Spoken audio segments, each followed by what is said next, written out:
ഈശോയിലെ നിറഞ്ഞവരെ കൈത്താകാലത്തിലെ 6ാം ഞായറാഴ്ചയിലേക്ക് നമ്മൾ പ്രവേശിക്കുന്നു. വളരെ മനോഹരമായിട്ടുള്ള നമുക്ക് എല്ലാവർക്കും മനസ്സിലാകുന്ന 3 വായനകളാണ് ഇന്നത്തെ ഈ കുർബാനയ്ക്കിടയിൽ നമ്മൾ വായിച്ചു കേട്ടത്. ഒന്നാമത്തെ വായനയിൽ നമ്മൾ നോഹയുടെ കഥയാണ് വായിച്ചു കേട്ടത്. നോഹയുടെ കഥയിൽ നമ്മൾ ഇപ്രകാരം വായിക്കുകയാണ്. ഇങ്ങനെ ജലപ്രളയമൊക്കെ കഴിഞ്ഞപ്പോൾ, വെള്ളപ്പൊക്കമൊക്കെ കഴിഞ്ഞപ്പോൾ നോഹയെയും അതുപോലെ തന്നെ പെട്ടകത്തിലുണ്ടായിരുന്ന മറ്റ് ജീവജാലങ്ങളെയും കന്നുകാലികളെയും എല്ലാം ദൈവം ഓർത്തെന്ന് പറയുകയാണ്.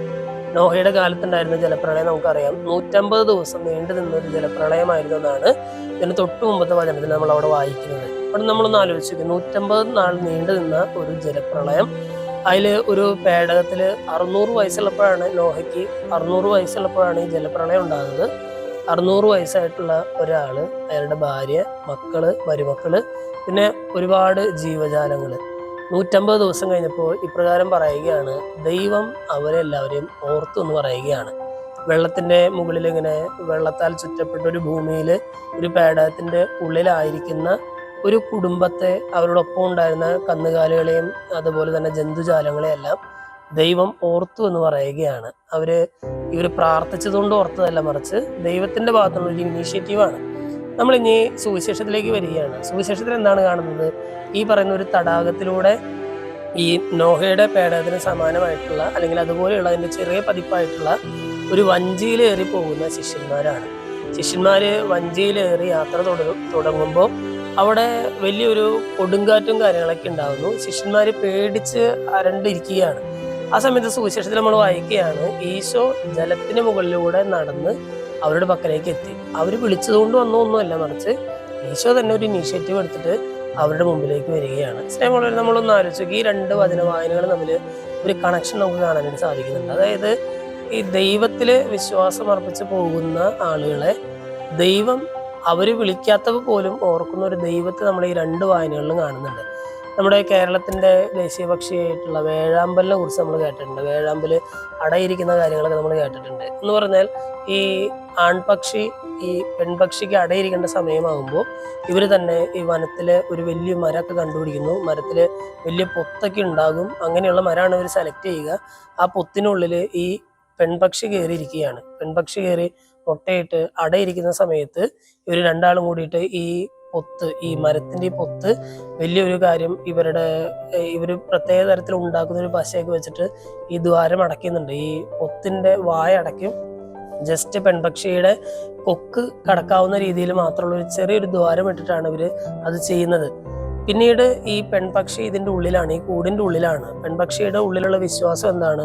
എന്തൊക്കെയായാലും എൻ്റെ ഭർത്താവ് എനിക്ക് കൃത്യസമയത്ത് ഭക്ഷണം കൊണ്ടുവന്ന് തരും, അവൻ എന്നെ മറക്കില്ല, അവൻ എൻ്റെ കൃത്യസമയത്ത് ഭക്ഷണം കൊണ്ടുവന്ന് തരും എന്നുള്ളതാണ് പെൺപക്ഷിയുടെ ഒരു വിശ്വാസം. അതുപോലെ തന്നെ ഇന്നത്തെ ആദ്യത്തെ വായനയിൽ, 1ാമത്തെ വായനയിൽ നോഹയുടെ പെട്ടകത്തിൽ നോഹ ഇരിക്കുകയാണ്. എന്താണ് നോഹയുടെ വിശ്വാസം?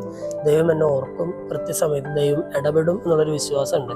ശിഷ്യന്മാർ ഈശോയെ കൂട്ടാതെ വഞ്ചിയിൽ കയറി പോകുമ്പോൾ ശിഷ്യന്മാർക്കറിയാം, ഞങ്ങളുടെ ജീവിതത്തിൽ ഒരു അപകടം ഉണ്ടാകുമ്പോൾ ദൈവം ഇടപെടും എന്നറിയാം. സ്നേഹമുള്ളവരെ, ഇന്നത്തെ 2 വായനകളും ആദ്യത്തെ 2 വായനകളും നമ്മൾ ഓർമ്മിപ്പിക്കുന്ന ഒരു കാര്യം, നമ്മുടെ ജീവിതയാത്രയിൽ നമ്മൾ മുന്നോട്ട് പോകുമ്പോൾ നമ്മൾ വിളിക്കാതെ പോലും നമ്മുടെ ജീവിതത്തിൽ ഇടപെടുന്ന ഒരു ദൈവമുണ്ട്, ദൈവ സാന്നിധ്യം നമ്മുടെ കൂടെ ഉണ്ട് എന്നുള്ള കാര്യമാണ് ഇന്നത്തെ 2 വായനകൾ നമ്മൾ ഓർമ്മിപ്പിക്കുന്നത്. 1ാമത്തെ വായനയിൽ നമുക്കറിയാം, ഈ നോഹയും കൂട്ടരും അല്ലെങ്കിൽ നോഹയും ഈ പേടകത്തിലുണ്ടായിരുന്ന മറ്റുള്ളവരെല്ലാവരും ചെന്ന് എത്തുന്ന സ്ഥലം എന്ന് പറഞ്ഞാൽ അറാറാത്ത് പർവ്വതമാണ്. 1ാമത്തെ വായനയിൽ നമ്മൾ കേട്ടത് അറാറാത്ത് പർവ്വതത്തിൽ ചെല്ലുന്ന നോഹയെയും കുടുംബത്തെയുമാണ്.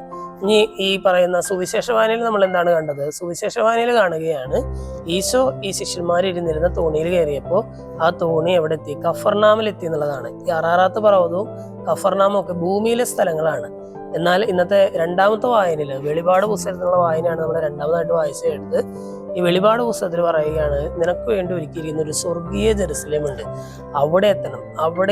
അതിനെക്കുറിച്ചുള്ള ഒരു ദർശനം യോഹന്നാന് ദൈവം കൊടുക്കുന്ന ഒരു വെളിപാട് യോഹന്നാന് ദൈവം കൊടുക്കുകയാണ്. ആ വായനയിലൂടെ സഭ നമ്മൾ ഓർമ്മിപ്പിക്കുന്ന ഒരു കാര്യം, ഈ പറയുന്ന പോലെ നോഹ ചെന്നെത്തിയ പോലെ ഒരു അറാറാത്ത പർവ്വതത്തിലോ അല്ലെങ്കിൽ ഈശോയും ശിഷ്യന്മാരും ചെന്നെത്തിയ പോലെ ഒരു കഫർനാമിലോ അല്ല നീ ചെന്നെത്തേണ്ടത്, മറിച്ച് നീ ചെന്നെത്തേണ്ട ഒരു ഡെസ്റ്റിനേഷൻ പോയിന്റ് എന്ന് പറഞ്ഞാൽ അത് ഈ ഭൂമിയിലല്ല, അത് സ്വർഗത്തിലാണ് എന്ന് നമ്മൾ ഓർമ്മിപ്പിക്കുകയാണ്. ചുരുക്കത്തിൽ ഇന്നത്തെ 3 വായനകളും നമ്മളെ ഓർമ്മിപ്പിക്കുന്ന ചില കാര്യങ്ങൾ എന്ന് പറഞ്ഞാൽ, നമ്മുടെ ലക്ഷ്യസ്ഥാനം എന്ന് പറഞ്ഞാൽ സ്വർഗ്ഗമാണ്. ആ സ്വർഗത്തിലേക്കുള്ള യാത്രയിൽ നമ്മുടെ ഉള്ളിലുണ്ടാകേണ്ട എന്താണ്? ദൈവത്തിലുള്ള വിശ്വാസമാണ്. ആ കഥയിലെ ആ വേഴാമ്പൽ പക്ഷിക്ക് അതിന്റെ ഭർത്താവിലുണ്ടായിരുന്ന വിശ്വാസം പോലെ, നോഹയ്ക്ക് ദൈവത്തിലുണ്ടായിരുന്ന വിശ്വാസം പോലെ, ശിഷ്യന്മാർക്ക് ഈശോയിലുണ്ടായിരുന്ന വിശ്വാസം പോലെ സഭ നമ്മളെ ഓർമ്മിപ്പിക്കുകയാണ്, നീ സ്വർഗമാകുന്ന ഡെസ്റ്റിനേഷനിലേക്ക് നീ യാത്ര ചെയ്യുമ്പോൾ നിന്റെ ഉള്ളില് ദൈവത്തോടുള്ള ഒരു അടങ്ങാത്തൊരു ദാഹവും വിശ്വാസവും ഉണ്ടായിരിക്കണം.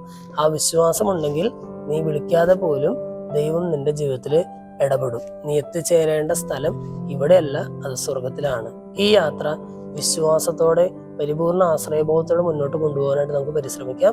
ദൈവം നമ്മെല്ലാവരെയും സമൃദ്ധമായിട്ട് അനുഗ്രഹിക്കട്ടെ. നമ്മുടെ കർത്താവ് യേശു മിശിഹായുടെ കൃപയും പിതാവായ ദൈവത്തിന്റെ സ്നേഹവും പരിശുദ്ധാത്മാവിന്റെ സഹവാസവും നമ്മെല്ലാവരോടും കൂടെ ഉണ്ടായിരിക്കട്ടെ, ഇപ്പോഴും എപ്പോഴും എന്നേക്കും. ആമേൻ.